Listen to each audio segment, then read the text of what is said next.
Yeah, hi guys. Let's dive into a brief story about this lovely bird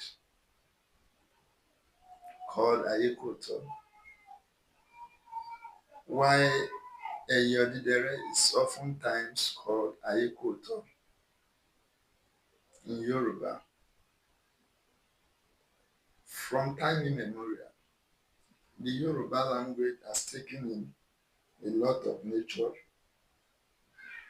into the building bricks of our linguistic structures.